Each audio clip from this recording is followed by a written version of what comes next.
BFM Business, BFM Crypto, le club.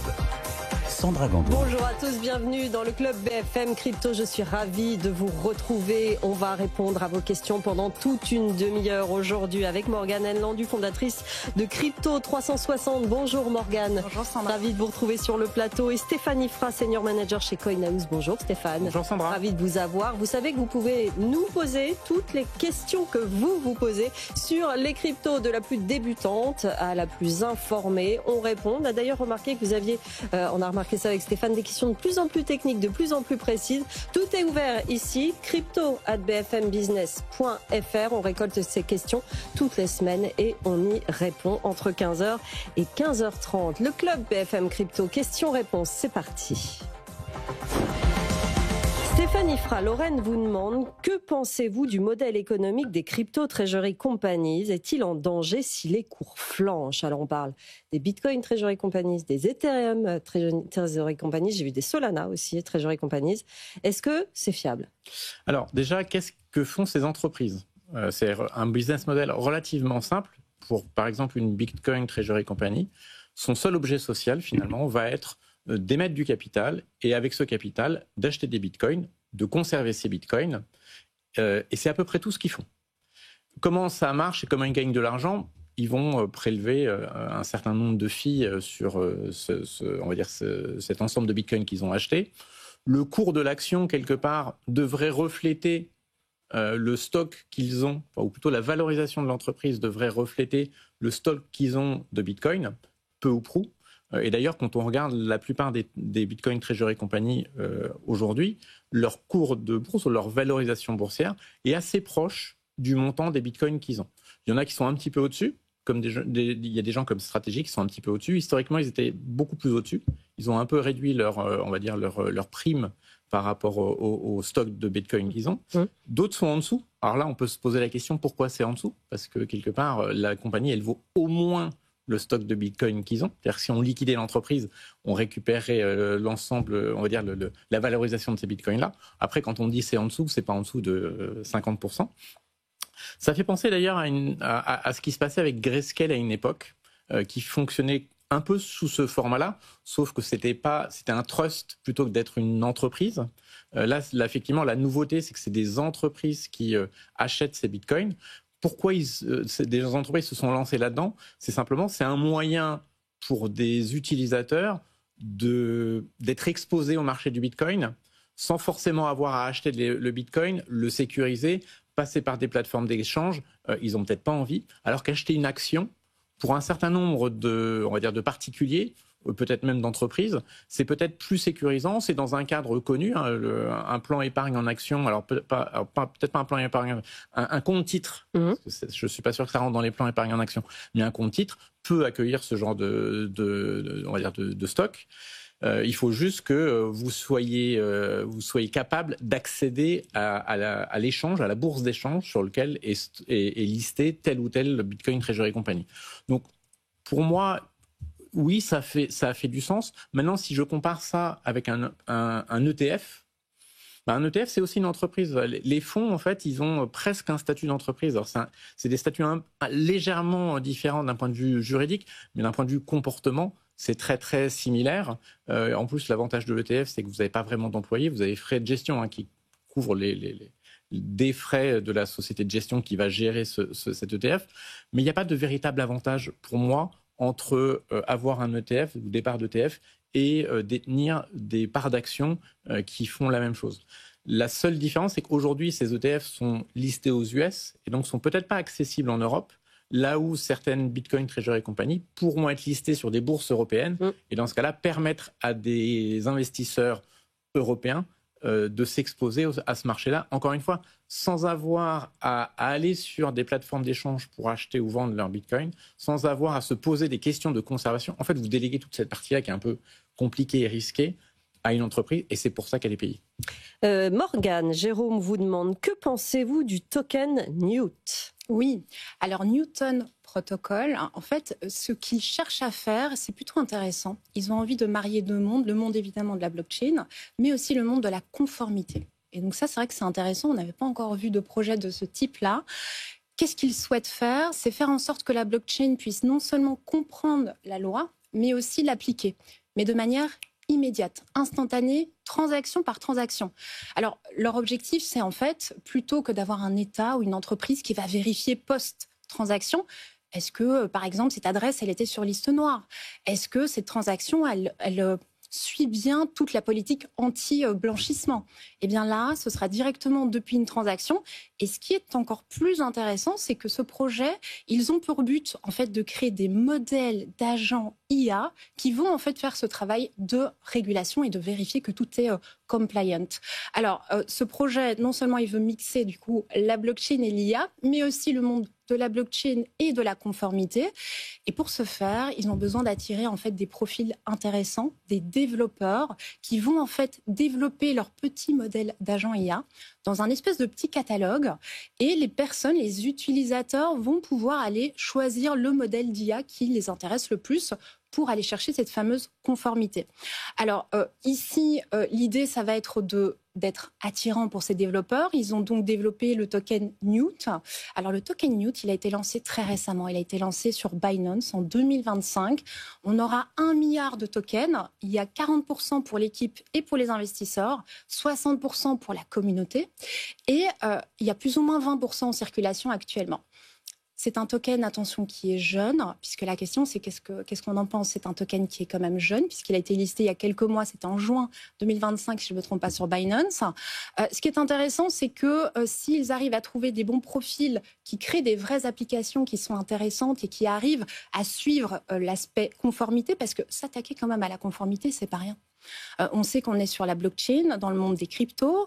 Eux, ils utilisent en plus l'intelligence artificielle. Donc, on a quand même 2 thématiques qui sont émergentes, qui sont un petit peu plus nouvelles que les autres. Donc, au niveau des lois, c'est un petit peu flou. Donc, ça, c'est quand même quelque chose à garder en tête. Et puis, un petit peu comme tous les projets, j'ai envie de dire, est-ce qu'ils vont être adoptés? Et là, il y a 2 dimensions à l'adoption de ce projet. C'est premièrement attirer les bons développeurs, parce qu'il y a des bons développeurs et il y a des mauvais développeurs. Donc, des bons développeurs qui vont créer des solutions qui sont assez intéressantes pour que les utilisateurs ont envie d'aller sur ce protocole pour pouvoir utiliser leur fameux modèle d'agent IA. Et le token Newt, à quoi il va servir? Forcément à faire vivre tout cet écosystème. Il va aussi servir de paiement aux développeurs, puisqu'en fait, il y a une sorte de méritocratie. Les meilleurs développeurs qui ont développé les meilleurs agents IA, qui seront donc pertinents au niveau de la conformité, eh bien, seront récompensés forcément en Newt. Donc, projet avec une promesse qui est intéressante, mais forcément qui est un petit peu risquée. On va voir au niveau de l'adoption. Et puis, comme ils utilisent aussi beaucoup les smart contracts, c'est-à-dire ces contrats intelligents qui n'ont pas besoin des parties au contrat pour s'exécuter, eh bien, il peut y avoir des bugs aussi. Donc, c'est quelque chose à garder en tête, mais la promesse est intéressante. Simon vous demande, Stéphane, durant l'émission, vous dites qu'à l'horizon 2040, il vaut mieux aller sur Bitcoin. Mais d'ici là, la menace de l'ordinateur quantique peut faire peser un problème de sécurité important pour cette crypto. Est-ce que cette menace est prise en compte? Alors, la réponse rapide est oui. Maintenant, est-ce que c'est un sujet immédiat? Peut-être pas. Alors 2040, oui, peut-être que là, il y aura un vrai sujet. Mais d'ici 2040, on a quand même un petit peu de temps. Il faut peut-être avoir en tête que dans le monde Bitcoin, il y a 2, on va dire, fonctions très importantes qui vont sécuriser, donc qui sont 2 fonctions cryptographiques, qui vont sécuriser le fonctionnement de Bitcoin. D'une part, on a ce qu'on appelle un SHA-256, donc c'est une fonction qui est très très compliquée, qui globalement est codée sur 256 bits. Un bit, c'est les choses que vous avez dans votre ordinateur qui font 0 ou 1. Donc vous avez 256, une signification de 256 bits, où vous pouvez avoir deux états. Et donc le nombre de possibilités est très très très important. On est en train de parler de 2 puissance 256. Pour petite comparaison, pour gagner au loto, c'est à peu près 2 puissance 23. Donc en gros, pour trouver ou pour quelque part craquer cette fonction-là, il faudrait que vous soyez capable de gagner quelque chose comme 10 ou 11 fois d'affilée au loto.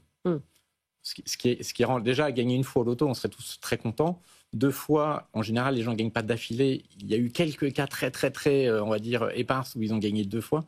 10 fois d'affilée, on voit bien le côté assez improbable. Donc cette fonction-là, globalement, avec un ordinateur quantique, il y a des algorithmes qui permettraient d'essayer de la craquer. Et cette fonction-là, elle concerne surtout les mineurs et la création de nouvelles adresses. Et ensuite, on a un deuxième algorithme qui est basé sur l'ECDSA, enfin, en tout cas c'est son petit nom, qui lui va plutôt se focaliser sur la partie transaction. Donc au moment où il y a une transaction, il y a également une fonction cryptographique qui est appelée à ce moment-là. En gros, sur la première partie, sur le SHA-256, même avec l'ordinateur quantique dans 10 ou 15 ans, on reste sur un problème à 2 puissance 128 possibilités. Même un ordinateur quantique aura du mal à arriver jusque-là. En gros, c'est gagner 5 fois au loto d'affilée. Donc ça sera compliqué. Par contre, sur l'autre, là, effectivement, on peut se poser la question que d'ici 5 à 10 ans, on puisse arriver dans un état de développement des ordinateurs quantiques où là, on puisse résoudre le problème en quelques secondes. Et là, qu'est-ce qui se passerait ? Et c'est là où il y a un véritable risque. C'est au moment où vous faites votre transaction, en fait, c'est à ce moment-là que vous exposez votre adresse publique. Et c'est celui qui envoie l'argent. Ce n'est pas celui qui le reçoit, c'est celui qui envoie l'argent. Et cette fonction, en gros, on peut la reverse engineer, c'est-à-dire qu'associée à la clé publique, on peut trouver la clé privée. Et ça, si vous le faites dans l'espace du temps de validation du bloc, en fait, vous avez la clé publique, clé privée, vous pourriez éventuellement changer l'adresse de destination et voler les BTC. Ce que vous pourriez faire également, c'est les adresses qui ont déjà été exposées, donc qui ont envoyé de l'argent et qui n'ont pas envoyé l'intégralité de l'argent qu'ils avaient sur l'adresse. Cette adresse a été rendue publique. Et là, c'est pareil, on pourrait attaquer l'adresse publique puisqu'on pourrait retrouver la clé privée et là, forcer une transaction et donc évidemment voler les bitcoins associés à cette adresse-là. Maintenant, on a du temps pour préparer cet événement-là. C'est pas parce que théoriquement on pourrait le faire qu'aujourd'hui les ordinateurs quantiques sont capables de le faire. Et le temps qu'on en arrive là, on sera capable de faire des évolutions technologiques pour justement se prémunir contre ce risque-là. Une des petites questions qu'il y aura, les bitcoins qui ont été perdus, qui sont sur des vieilles adresses, qui ont été rendus publics, ceux-là par contre, ça sera peut-être comme une grosse chasse au trésor. Oui, mais oui. Là pour le coup, chouette d'or, elle sera là. Là pour le coup, il y aura peut-être une chasse au trésor. Oui. Évidemment, le grand prix, c'est l'adresse de Satoshi. Bien sûr. Et là, effectivement, celui qui gagne, il gagne 1 million de bitcoins. Alors après, il y aura certainement des impacts sur les prix ce jour-là, parce que les gens se diront, oui, mais s'il touche 1 million de bitcoins, il va en vendre une partie, donc on va faire baisser le prix. Voilà. Donc il y aura peut-être quelques cas où ça serait intéressant d'ailleurs, c'est pareil, de voir les adresses dormantes, ceux qui n'ont pas peur ou ceux qui se disent, bon là je ne voulais pas y toucher, mais là, face à ce risque-là, je les transfère sur une nouvelle adresse. Comme la nouvelle adresse sur laquelle j'ai transféré, on ne peut pas la trouver. Donc là, je suis tranquille. Et donc, on verra quels sont les vrais portefeuilles dormants, là où il reste des bitcoins, entre guillemets, qui sont perdus ou qu'on croyait perdus et qu'on pourra peut-être remettre en circulation. On n'a pas de boule de cristal, mais c'était effectivement une très bonne question, Simon. Il y a Jérémy qui vous demande, Morgane, ma question concerne le mécanisme d'emprunter des stablecoins en mettant au collatéral des cryptos via des protocoles DeFi comme Camino ou Jupiter afin de pouvoir les dépenser ensuite avec une carte crypto. Est-ce que cette action est sujette à la flat tax, sachant qu'à l'image d'un crédit lombard, on ne réalise aucune cession, Morgane? Tout à fait. En fait, la question, elle va se poser au moment de l'utilisation de la carte. Ça pourrait être vu par l'administration fiscale comme une cession d'actifs. Dans ce cas-là, il y a une obligation de déclarer la plus-value. La plus-value, elle est calculée comment? On fait la différence entre le prix d'acquisition et le prix de cession. La flat tax de 30% actuellement, elle va être appliquée sur ce montant-là. Le problème, c'est comment calculer cette fameuse plus-value dans ce cas-ci. En fait, on n'a pas un achat, on a un emprunt. Et donc, l'administration fiscale pourrait voir le prix d'acquisition comme s'il était nul, comme s'il était à zéro. Est-ce que ça voudrait dire que c'est une taxation sur l'ensemble du montant qui va être dépensé? Alors ça paraît évidemment absurde, puisqu'il y a encore un remboursement de crédit qui doit avoir lieu. L'autre option qui paraît un petit peu plus raisonnable de l'interprétation de l'administration fiscale, ce serait de dire que le prix d'acquisition est égal au prix de cession. Pourquoi? Parce qu'en fait ici, dans la question, notre auditeur, il nous parle d'USDC. Qu'est-ce que c'est un USDC? Je le rappelle, c'est un stablecoin. Et donc, la définition d'un stablecoin, c'est, en tout cas, sa mission, c'est de rester le plus stable possible, en l'occurrence ici, par rapport au dollar. Donc, dans ce cas-là, il n'y a pas de plus-value et donc il n'y a pas d'application de la flat tax. Mais attention, en fait, il n'y a pas de réponse officielle de l'administration fiscale pour l'instant. Donc, il faut rester extrêmement prudent. Et la réalité, c'est qu'on ne sait pas. Il pourrait même y avoir un cas un petit peu plus avancé, où en fait on devrait remonter au moment de la collatéralisation des actifs pour acheter les stablecoins, pour voir s'il y a une plus-value ou non. Donc faites extrêmement attention. Laura vous demande, Stéphane, avec le crash qu'on a connu vendredi dans la nuit, peut-on dire que le bull market est terminé? Ça, c'est... La communauté se pose beaucoup la question, j'en suis sûre. Alors ça, c'est une vraie question sur laquelle on peut débattre, y compris à CoinHouse. On en débat en interne parce qu'on n'est pas forcément tous d'accord sur c'est terminé, c'est pas terminé. Je pense qu'il faut rester humble par rapport à ce genre de choses. On ne sait jamais vraiment au moment où l'événement se passe, qui est en train de se passer. On le saura peut-être dans 6 mois, dans 12 mois, on se dira « Ah bah oui, c'était le point haut » ou non, c'était juste un phénomène qu'il fallait racheter parce que le point haut était plus loin. Pourquoi on se posait cette question? Historiquement, il y a eu un cycle de 4 ans dans le monde des cryptos qui était très lié au halving. Alors, ce n'était pas calé sur le halving, mais en tout cas, il y avait un décalage et on pouvait utiliser le moment du halving dans le Bitcoin, donc là où les entreprises de minage ont une rémunération qui est divisée par 2, donc ça arrive à peu près tous les 4 ans. Et ces gens-là, historiquement, avaient un poids très important on va dire, dans l'écosystème, parce que c'est quoi leur business model? J'achète des machines, j'achète de l'électricité, je produis du Bitcoin et il faut bien que je paye pour mes machines et mon électricité, donc je dois revendre des Bitcoins et puis en plus je dois avoir un profit, alors que je peux garder en Bitcoin ou que je peux revendre en fonction des cours de marché. Et donc ces gens-là avaient un poids assez important, en tout cas c'est certainement eux qui ont dû driver les cycles dans le passé. Aujourd'hui, la théorie, ou plutôt il y a des gens qui disent oui, mais déjà ils n'ont plus le même poids. Ces gens-là génèrent à peu près 3000 à 3500 bitcoins par semaine. Quand vous comparez les ETF spot, vous avez facilement des semaines où vous pouvez accumuler 20 000 bitcoins. Donc on voit bien qu'on commence à avoir des ordres de grandeur qui sont plus les mêmes et qui sont plus défavorables aux entreprises de minage par rapport aux instituts. Et donc ça entretient l'espoir parmi les gens que le cycle qu'on a connu, il va peut-être perdurer, mais avant de baisser, parce qu'on n'aime pas quand ça baisse. Personne n'aime quand ça baisse. Alors que c'est là qu'il faut acheter, au contraire. Ça, on le sait encore une fois qu'après. Et donc les gens, quelque part, disent oui, mais du coup, le cycle va se prolonger parce que ces gens-là continuent à investir sur le marché, ce qui est une réalité. Nous, on suit les chiffres semaine après semaine. Je pense que la semaine dernière, ces gens-là ont dû accumuler encore 20 000 bitcoins environ. Et encore, vous avez les Bitcoin Treasury Company qui aussi accumulent du bitcoin. Donc c'est vrai que la structure de marché a changé et donc légitimement on peut se dire peut-être que le cycle va se poursuivre. En même temps, si on fait juste de l'histoire des cycles, le cycle, pour moi, il s'est terminé fin septembre. Mais j'en sais rien, savoir si c'est une réalité ou pas. Ça reste de la spéculation à ce niveau-là.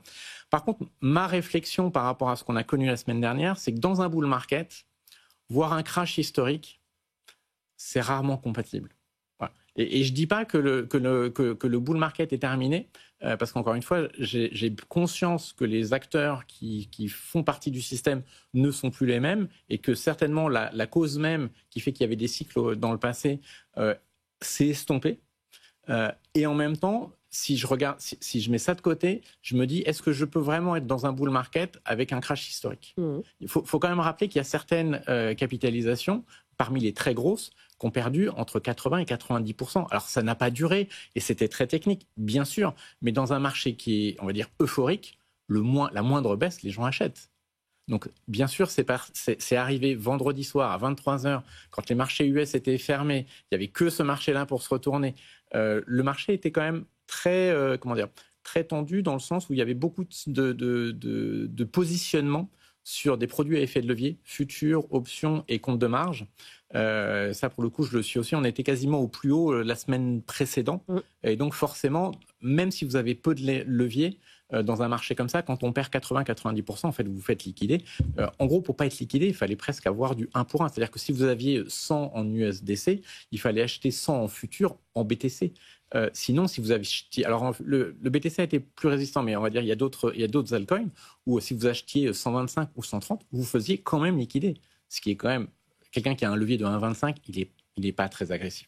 Dans le monde crypto, on peut aller jusqu'à x20. Les plus fous vont jusqu'à x100. Alors, c'est peut-être un peu moins présent maintenant, mais voilà. En tout cas, il y a une époque où les gens pouvaient aller jusqu'à des leviers x100.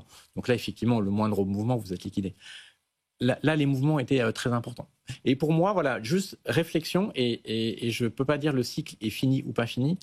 C'est assez peu compatible d'avoir un crash historique et un marché boule qui est encore très vivant et très tenace. Analyse intéressante en effet. Morgane, il y a Lola qui vous demande, utiliser un DCA pour investir, est-il toujours d'actualité? Oui, c'est toujours d'actualité parce qu'en fait, c'est une stratégie qui fonctionne à tout moment, à tout instant, pour tout type de profil. Et c'est ça qui est magique avec le DCA. Alors déjà, qu'est-ce que c'est un DCA? Peut-être pour les auditeurs qui ne sauraient pas ce que c'est un dollar cost averaging, ce qui veut dire qu'on va acheter un actif toujours pour la même fréquence, alors pas au même moment, mais toujours avec le laps de temps identique, peu importe le prix de l'actif. Donc ça peut être une fois par semaine, 2 fois par mois, 1 fois par mois ou toutes les heures pour ceux qui veulent accumuler beaucoup de crypto. Et donc ça, c'est une stratégie qui fonctionne pour tout le monde, qu'on soit débutant, qu'on soit avancé. Avec le temps, en fait, on se rend compte que c'est la stratégie qui fonctionne le mieux. Et on parlait un petit peu plus tôt du crack. Et la réalité, c'est que les gens qui font un DCA et qui ont en plus cette combinaison d'avoir une vision long terme, honnêtement, c'est ce qui fonctionne le mieux. Et c'est les personnes qui étaient plutôt pas du tout stressée ce week-end. Pourquoi? Parce que à partir du moment où j'ai une vision long terme, les petites fluctuations. Alors là, c'était une un peu plus grosse fluctuation qu'on a connue par rapport à d'autres événements. Et ça, je peux totalement le comprendre. Mais la réalité, c'est que pour les vrais holders, investisseurs, alors oui, il y a une petite baisse, mais on est habitué aux baisses. Donc ça ne nous a pas plus impacté que ça.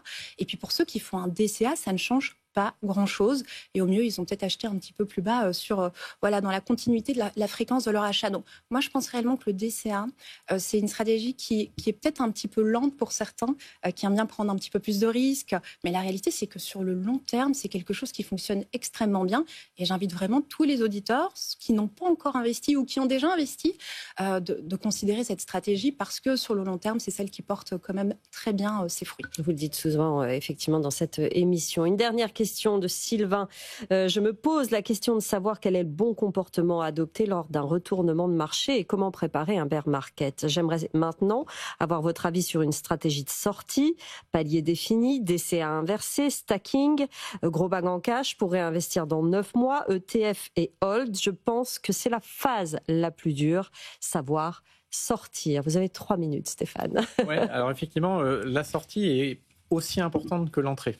Effectivement, Morgane l'a dit, je pense que pour rentrer sur du très long terme, c'est très bien on va dire de moyenner, parce qu'on ne sait jamais si on rentre au bon moment, ou alors vous rentrez juste après un crash, et là vous vous dites je voulais investir. On peut accélérer dans ces cas-là, après un crash, on peut accélérer un DCA, parce que même si ça va un peu plus bas, par rapport à ce qu'on aurait fait dans le DCA, on a un bien meilleur point d'entrée.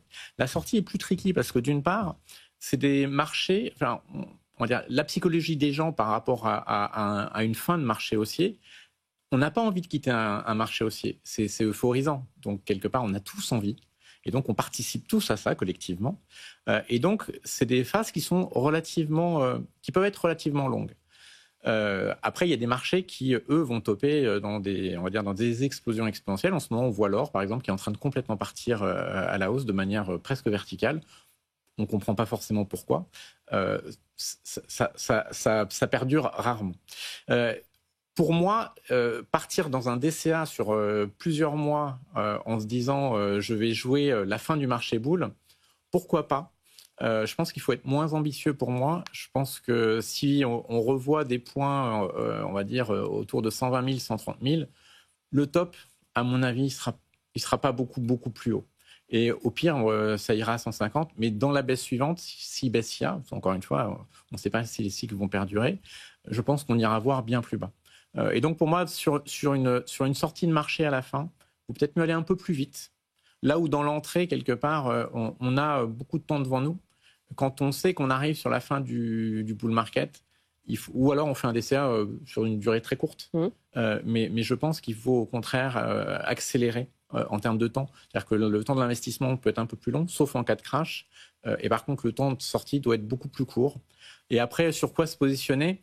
Je dirais, par rapport à l'exposition qu'on veut avoir sur les cryptos, il ne faut peut-être pas couper 100%. Parce qu'il faut être humble par rapport à ce genre de choses. On ne sait pas si c'est la fin du bull market ou pas. Donc, il faut certainement en couper une partie importante, mais pas trop. Ce qu'on garde, on peut le placer en staking pour avoir de la rémunération. Donc, typiquement, si vous avez des ETH, ça vous permet d'avoir un petit peu plus d'ETH.